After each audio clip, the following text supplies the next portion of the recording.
Bismillahirrahmanirrahim. Assalamualaikum warahmatullahi wabarakatuh.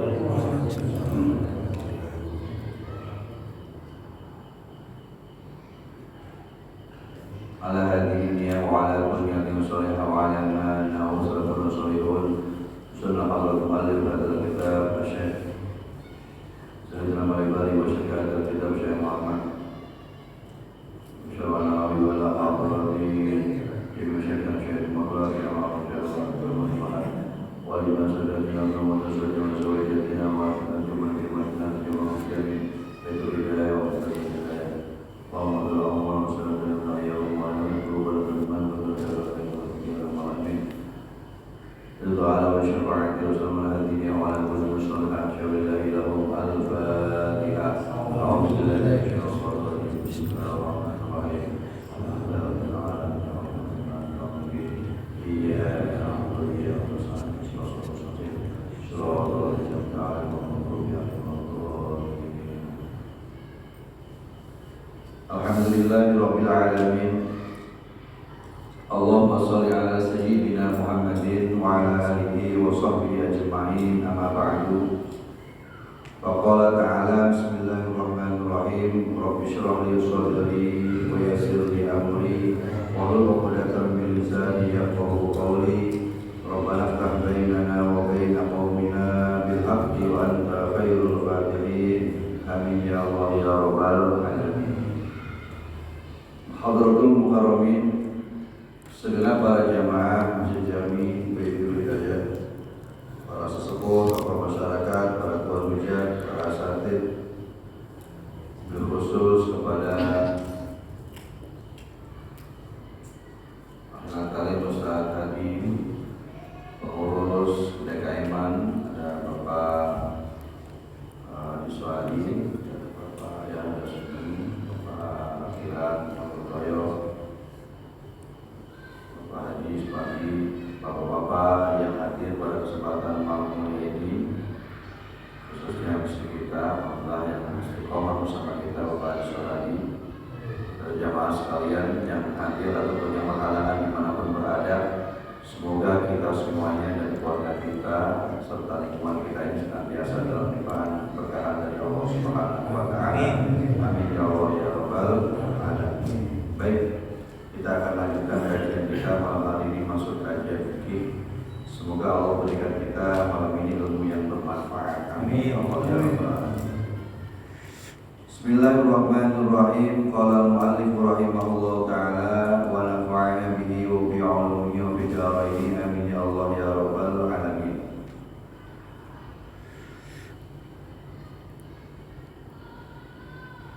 Bismillahirrahmanirrahim. Wa takbiratu indal khafdi lirruku'i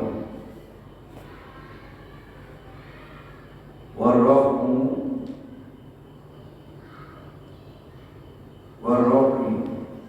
lirruku'i warraf'i wa qawlu sami'allahu liman hamidah Rabbana lakal hamdu atasbihu fil ruku' wa tasbihu fi sujud yabsutul yusra wa yuqbilu. Hadirin jamaah yang dimuliakan Allah, kajian kita kali ini masih dalam bahasan sunnah hayat, sunnah yang dikerjakan dan dianjurkan dilakukan ketika kita sholat. Apakah itu sholat wajib ataupun sholat sunnah? Jadi ada ibadah sholat itu ada wajib, ada sunnah. Ada sholat fardu atau sholat wajib, ada sholat sunnah. Gak ada sholat mubah, gak ada. Gak ada. Sholat haram ada nggak? Ada. Sholat yang di waktu habis asar. Sholat di atas berapa juga. Tabrak kereta mati. Barang halal itu bisa jadi haram, Pak, tergantung fungsinya. Orang minum madu kan sunah, ya kan? Tapi untuk orang yang memang dia punya penyakit khusus, kalau minum madu dia malah parah, seperti dia punya penyakit apa namanya? Diabetes, gula atau yang meriang apa, panas dingin apa itu, nggak boleh. Itu haram. Dalam kitab penjuru ini haram, bukan haram. Poinnya lagi, kalau kita bicara hukum fikih, namanya fikih ya, boleh bawa dilihat dalam kitab penjuru juz 2. Memberikan nafkah kepada istri itu kan wajib, sesuai dengan kebutuhan istrinya. Kalau itu yajibu ayat fikolaha, memberikan nafkah kepada istri itu buah-buahan, fawakih. Situ kan teksnya beli buah zaitun, kismis, itu karena orang Arab. Nah kalau kita nggak ada zaitun, adanya mangga. Berarti beli mangga itu wajib. Kalau doyan mangga, apel, sawo kalau ada, sawo. Habis makan sawo tadi ngomong, dapat kabarnya dong saya. Sawo, masya Allah, itu wajib. Bahkan dikatakan kalau memang istri itu dia peminum kopi dan penikmat rokok, wajib dikasih. Saya ngomong bohong nih Pak, kita baju juz 2. Luar biasa nih baju ya. Yang perempuan istri dia mau kopi merokok, kasih wajib. Ya istri kok bisa naik motor, beli motor wajib.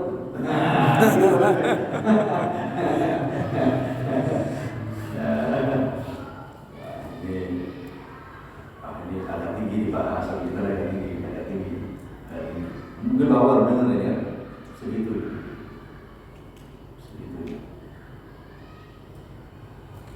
Jadi ada yang dianggap halal tapi bisa haram.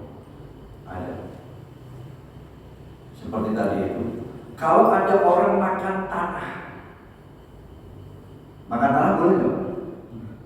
Boleh. Tanah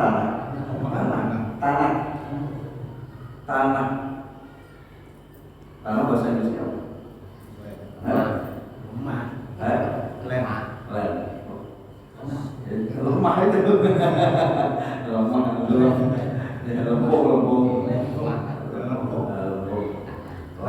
Lemak sama ya, saya jawabnya. Tanah. Itu kalau dia doyan tanah, boleh. Ada orang doyan tanah. Tapi kalau mamanya dia makan tanah, masalahnya nggak boleh. Orang makan bakso, kok kalau setiap makan ini muntah malah badannya ada alergi, nggak boleh. Haram masuk, padahal nggak suka haram. Nah gitu, ini begini. Nah jadi sholat itu ada sunnah, ada wajib. Tapi sunnah yang ada dalam sholat hukumnya tetap seperti yang kita bahas. Apakah itu sholat sunnah atau sholat wajib, tetap ada dua hukum, hayat dan ab'ad dalam sholat. Sholatnya sunnah, ada sunnah dalamnya ab'ad. Sholatnya sunnah, ada dalamnya sunnah hayat. Jadi kalau ada orang sholat itu pahalanya kenapa gede? Karena dalam sholat sendiri ada rangkaian ibadah-ibadah yang hukumnya pun beda-beda. Nah sekarang nih Pak, kalau mau hitung-hitungan, kita membaca at-tahiyyatul mubarakatus sholawatut thayyibatu lillah rakaat di tahiyat atau tasyahud awal. Ini kan hukumnya sunnah apa? Gak wajib, itu sunnah. Pahala membaca tasyahud awal dengan pahala kita ngangkat tangan beda. Padahal dua-duanya ini sunnah. Gitu kan? Beda. Seperti Rasul katakan, sholat sunnah itu boleh dengan duduk, walaupun puasa atau mampu berdiri, boleh. Tidak wajib hukumnya orang sholat sunnah berdiri, itu nggak wajib. Rukun sholat yang menyatakan wajib berdiri itu kalau sholat wajib, sholat fardu. Bagi yang mampu wajib berdiri. Tapi kalau sholat sunnah nggak wajib. Sholat sunnah apapun nggak wajib berdiri. Tapi kata Nabi, pahala orang sholat sunnah duduk itu separuhnya orang yang sholat sunnah berdiri. Kalau sholat sunnahnya dilakukan dengan miring, boleh. Dia mampu berdiri, mampu duduk, tapi nggak mau duduk, nggak mau berdiri. Sholatnya miring, boleh lagi. Sholat sunnah malas lagi mas. Ada berani nggak ada. Ini sholat. Ya sholat. Lain di sana. Lagi malas. Mending begitu daripada nggak sholat itu kan. Ini pasti coba segitu. Jadi ada pahala itu tingkatannya beda-beda. Tingkatannya beda-beda. Makanya kata Allah Subhanahu wa taala, Nabi sendiri sering singgung, wa kam min amalin yatasawwaru bi amalis sholihah fatakunu bi amalus sayyi'ah. Berapa banyak amal yang seakan-akan amal itu baik tapi ternyata buruk. Begitu terus betapa banyak amal yang kelihatannya itu remeh, gampang, mudah, gak baik, pahalanya besar. Pahalanya besar. Cuma bilang ini ada orang sakit kita bilang Pak, penyakit apa? Pala hari 2 hari, pala pusing, badan pegel, meriang malam, sebabnya apa? Mau penyakit apa? 2 hari lagi sembuh. Itu orang kalau gembira dengan kata-kata kita, pahalanya apa kata Nabi itu khalusulu khairum min ibadati sab'ina sana. Ngasih orang senang gitu Pak, kabar begitu lebih baik daripada ibadah 70 tahun. Tapi sebaliknya walaupun kelihatannya itu enteng, Bapak saya katakan, malam panas, ini malam pusing. Kalau bangun itu rasanya beban apa? Teman saya begitu kemarin 3 hari mati. Padahal itu tuh orang itu begitu, rasakan begitu. Itu kelihatan begitu tuh dosanya begitu. Gede dosanya. Makanya kadang-kadang Nabi itu ngasih cara kita itu beribadah itu melawan daripada kebiasaan.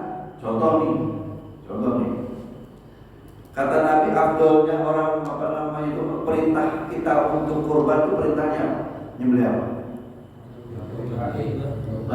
Ada apa? Gak ada perintah nyembelih sapi.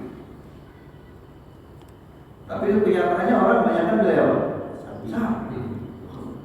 Alasannya orang kalau pakai domba kan nanti itu kolesterol dan Gak suka. Padahal saya juga. Tetap bawa apapun Nabi bilang begitu ya tetap yang betul itu.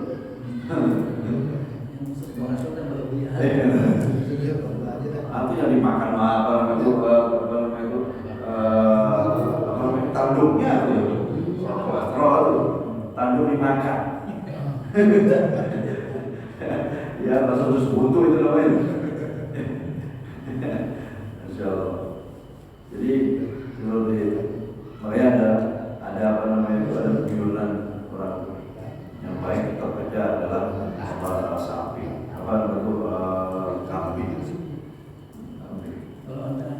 Onta ada. Masih kita mau onta nggak ada. Ada orang beli onta, curigai jangan dari safari lah.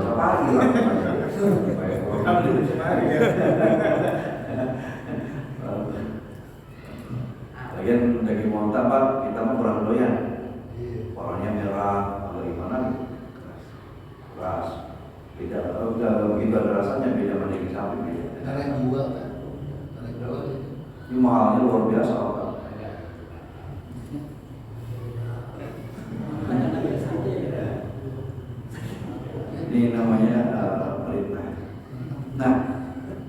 dalam sholat itu ada hayat, ada akad, apapun sholatnya fardu ataupun sunnah.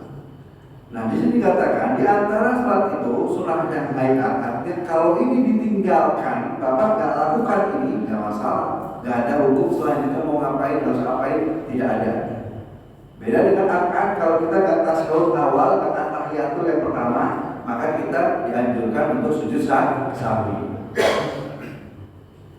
Nah, sekarang pertanyaannya pada saya nanya nih, kalau ada orang sholat sengaja nggak lupa nih, sengaja nggak tasyahud awal,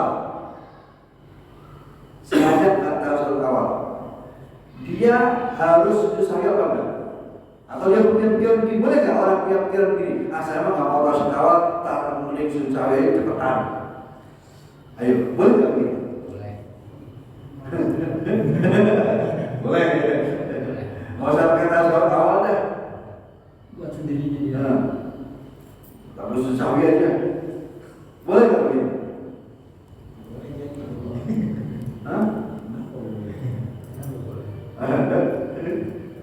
Saya mau nggak usah pakai tasyahud awal deh, sahwi aja. Boleh nggak begitu?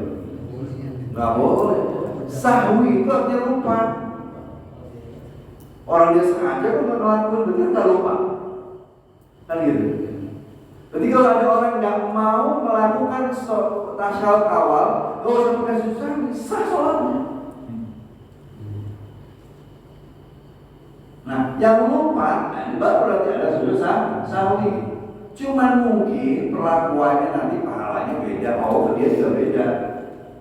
Tapi tak dosa. Seandainya bapak sholat sendirian sholat zuhur tanpa tasyahud awal, boleh los terakhir tasyahud akhir. Apa? Tanpa sujud sahwi. Tanpa sujud sahwi. Ini sama dengan bapak sholat duha. Pernah sholat duha? Sekali-kali pernah di rumahnya, pernah sama sekali. Jangan setiap hari juga. Sholat duha tiap hari bagus. Tapi kalau nggak bisa ya nggak apa-apa, minimal seminggu sekali gitu ya, atau sebulan sekali. Buat ingat-ingatan kalau itu ada sholat namanya duha. Soal nanti di akhirat ada satu pintu di surga namanya babu duha, pintu duha, yang masuk khusus orang yang sholat duha. Kaliwe kalau kita nanti lagi sholat duha atau pernah sholat duha dipanggil-panggil, ahadi gitu, dipanggil-panggilnya, gitu kan? Sini dong. Lu yang manggil emang suara perempuan. Dipanggil-panggil. Tapi kalau nggak sholat duha nggak dipanggil-panggil. Makanya sekali-kali Pak, kalau bisa seminggu sekali, nggak bisa sebulan sekali, nggak bisa setahun sekali, nggak bisa seumur hidup sekali. Kalau nggak bisa udah Pak, udah sholat bareng-bareng. Sholat duha jam 1:30 udah boleh ya, 1:30. Mulai 1:30 sekarang sampai jam 11:30 masih bisa. Ya, yang bagus itu jam 9:10. Waktu lagi lawan-lawannya kita kerja enaknya itu kan bentar sholat duha, keren. Itu kata novel itu yang begitu cepet kaya. Di antara cepet kaya. Walaupun toh sholat duha nggak bisa bikin kita kaya, nggak ada hubungannya. Sebab saya punya tangga rumah yang tingkat 2, mobilnya banyak, kan pernah sholat duha, kaya luar biasa. Singkok. Singkok. Engkau yang jual material itu nggak pernah sholat duha, kaya raya. Lah kita yang sholat duha begini, jadi nggak ada hubungannya, itu ada. Cuma nanti di akhirat singkok nggak dipanggil sama babu duha, nggak dipanggil, itu doang. Kalau kita mah mungkin dipanggil. Jadi kalau ada orang mengaitkan sholat duha dengan kekayaan, salah. Takutnya kalau dia sholat duha rajin ngarepin kaya, juga kaya, dia menyesalkan sholatnya. Sholat duha kaya juga, nyalain sholat kan dosa nyalain sholat. Orang apa rezeki mau udah dari sononya, ya mau dikejar kalau buat rezekinya nggak nyampe, didiemin rezekinya nyamperin, karena aneh rezeki, ya. Didiemin kita nggak apa-apain, kadang-kadang nyamperin. Dikejar pagi siang sore malam gue malah jauh ya. Terus itu ada. Ya rezekinya Pak Sugeng nggak pernah kita ngejar sedih, mereka orang nyamperin sendiri. Terus, itu masya Allah. Itu udah dan sorotnya. Saja. Iya. Tinggi nyamperin.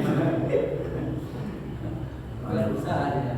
Itu kayak begitu cara Allah Subhanahu wa Ta'ala. Nah, sekarang kita bahasa dari mau apa saja.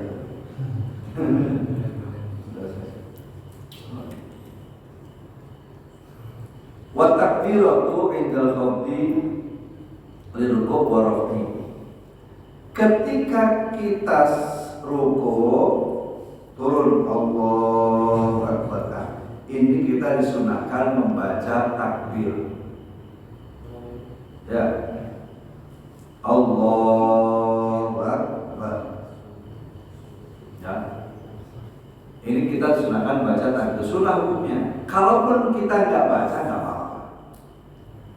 Tapi yang harus digarisbawahi, kata-kata membaca itu adalah qaulan, ucapan yang keluar dari lisan kita sehingga terdengar oleh telinga sendiri. Namanya ucapan. Kalau Bapak merasa baca Allahu Akbar tapi kita di dalam hati, ini nggak masuk dari qaulan. Namanya ngehati. Apa sih namanya bahasa ini? Batin. Masalah batin-batinan. Salat itu apa? As-salatu hiya apa?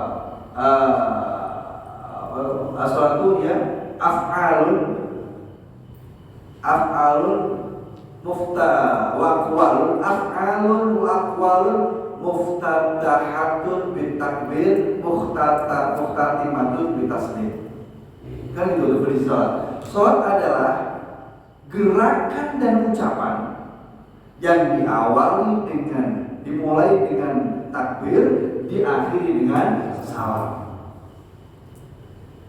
Maka gerakan ya gerakan, ucapan ya ucapan, gerak ya berarti harus gerak, ucapan berarti harus keluar. Ini nama salat. Berarti kalau ada orang salat gak gerak, gak ngucap, bukan salat namanya. Semedi. Apa namanya? Nih, bulan surah begini memang semedi nih. Ini kan udah 10 surah. Kemarin 1 surah ya. Jadi ada yang cikoning nenek. Ada yang diem itu nggak sholat. Orang sholat nyebutnya sembahyang, ya, nyembah sangyang, sembahyang. Dulu dari situ tuh, pusatkan pikiran, konsentrasi, kemudian menyerahkan diri kepada pencipta. Waktu itu zaman dulu belum kenal Tuhan Allah. Malah kita namanya sembahyang, nyembah sangyang katanya. Nah, tetap kalimat itu dipakai oleh kita, Pak. Tapi sekarang nggak cuma diem doang. Jadinya gerakan sama ucapan. Aslinya sholat, orang kita nggak biasa bahasa sholat, akhirnya namanya sembahyang, ya kan? Sembahyang belum, bilang deh. Artinya nyembah sangyang gitu. Sama itu bahasa dulu, di budaya zaman dulu kita masih pakai. Orang Arab, orang Mekah, Madinah nggak tahu sembahyang. Ayo coba bapak tanya, Pak, sembahyang belum? Belum ya? Apaan sembahyang? Ya nggak tahu, tahunya sholat. Nah kita kan sholat ada, sembahyang ada sunat netepan ya. Nah, netepan sudah mah. Terus netepan aja, terus netepan gimana? Soalnya intinya kan gitu sudah netepan menetapkan diri kepada Allah. Sama dengan semedi tadi.